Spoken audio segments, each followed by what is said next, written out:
Hi, this is Susan from Susan B Cards. Today I'm going to make a card using the Mushroom Mansion from Spellbinders, and I want to start with making a background. So I want something that looks like it's in the forest. I'm going to use my Distress Oxide sprays and spray stains for this. I'm going to start with Speckled Egg, and this is a Distress Oxide spray. I'm not going to use too much of the Oxide sprays because I don't want it to look too creamy or oxidized, but I'm just going to use a little bit in a few areas. The first color I used was the Rustic Wilderness, and I put down a little bit of the Speckled Egg, but I ran out of it, so I had to open a new bottle.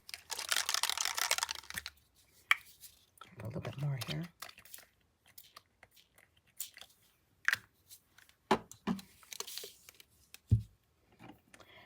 For the rest of it, I'm going to use spray stain, unless I go back to those colors.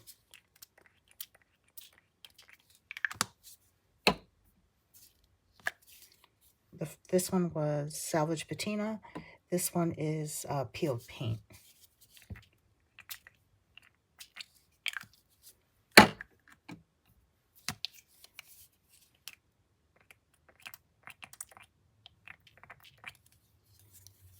This is Uncharted Mariner. This one a little bit more the blue-green color. Peacock Feathers.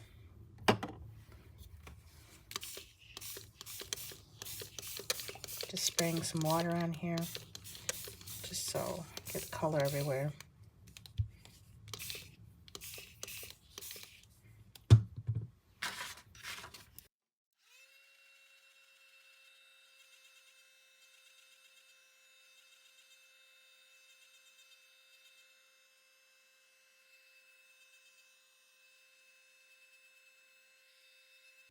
So that looks pretty good. Now, I don't want to put down too much Distress Oxide just because it starts to make everything look creamy, and I don't really want that. I want some pops of color. So I'm not going to use those two again. I do want to put it down a little bit of brown. I didn't want to start with that because, you know, brown can overtake everything as well. So I'm just going to put a little bit of this, and this is Vintage Photo, and this is just a regular spray stain. So I'm just going to put a couple of drops here and there. And the same with this Rusty Hinge, which is one of my favorites. This is also a spray stain. I'm just going to put little, hopefully little drops in a couple of areas. And then again, just a little bit of water to kind of fade that out.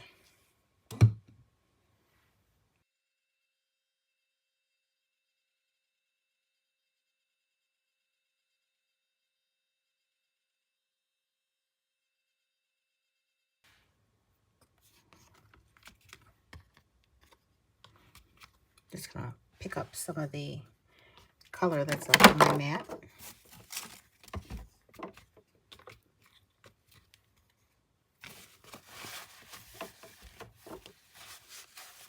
Okay, I like the way that looks. I want to add a little bit more green, so I'm just gonna go back to the peeled paint.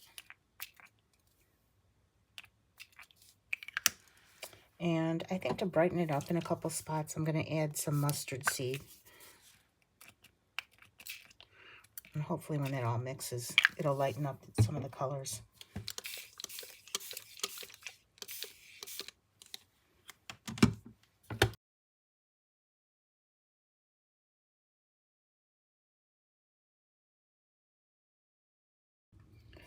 I'm going to take this Archival Ink mini pad, and this one is Ground Espresso, and I'm rubbing it just on the inside of my embossing folder.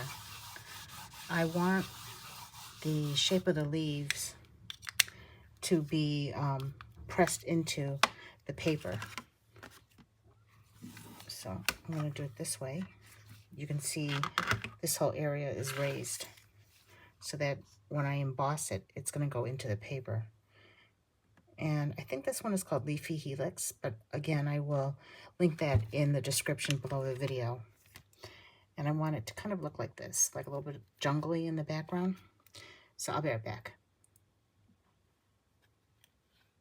So here it is. You can see the dark brown pressed into the paper. So I embossed my paper, and now I'm just going to put some clear embossing powder on it, just for some shine.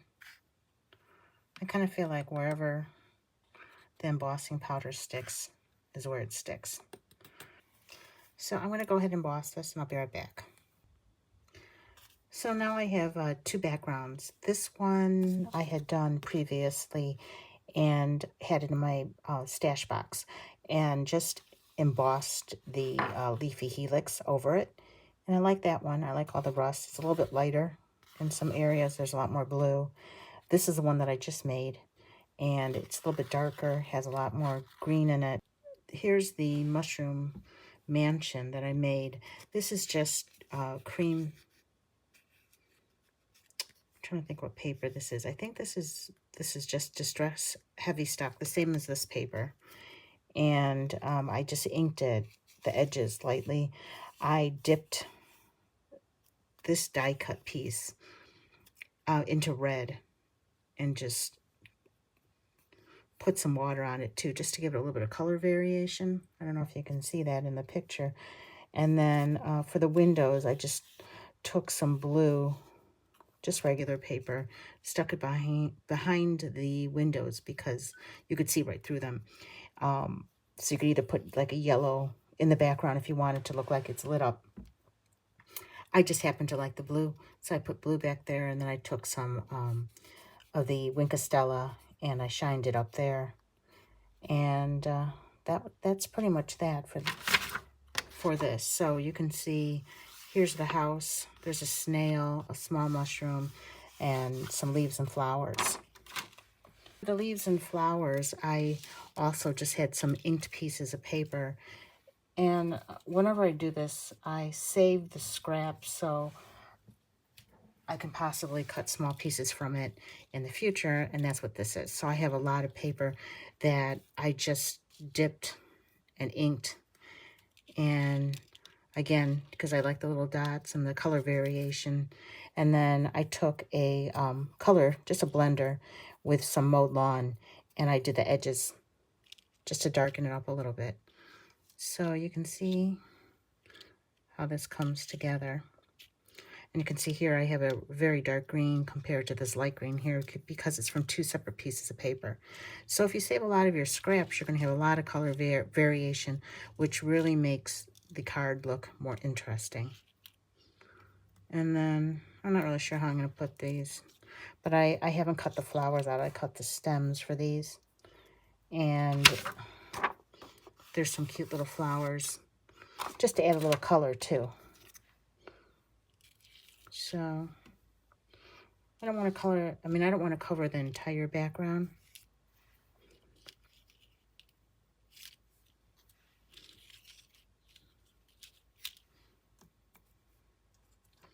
So maybe I won't use all these leaves. It's a lot of leaves.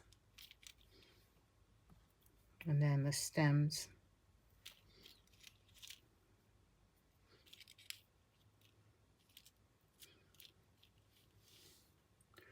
Something like that looks pretty good.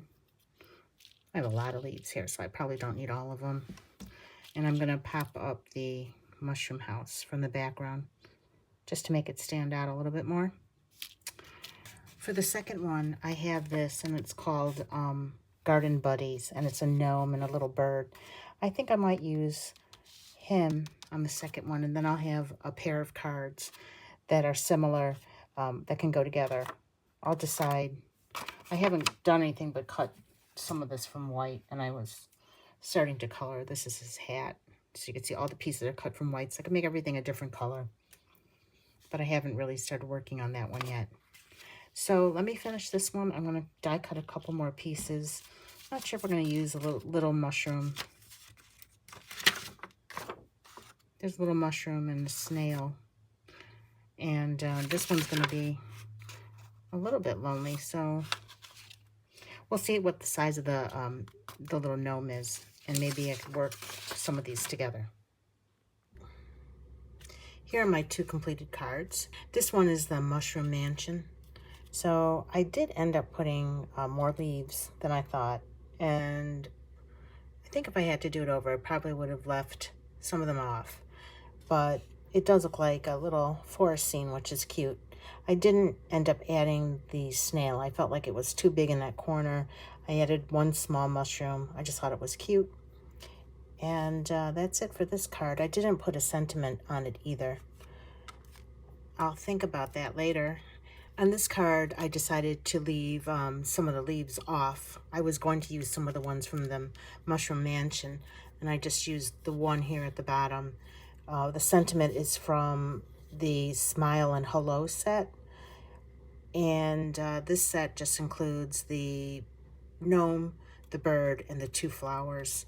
I thought that was good enough because I like this background. I wanted more of it to show, and I had hidden so much of this one, and I tend to do that. I make these backgrounds, and then I end up putting so many die cuts on it because I think it looks better. But we'll post these on my Instagram, which is Susan B Cards, and I'll post them on my blog, which is susanbcards.blogspot.com, and it'll have all the supplies I used, and the supplies will also be listed underneath this video in the description. So thank you for watching, and I will see you next time.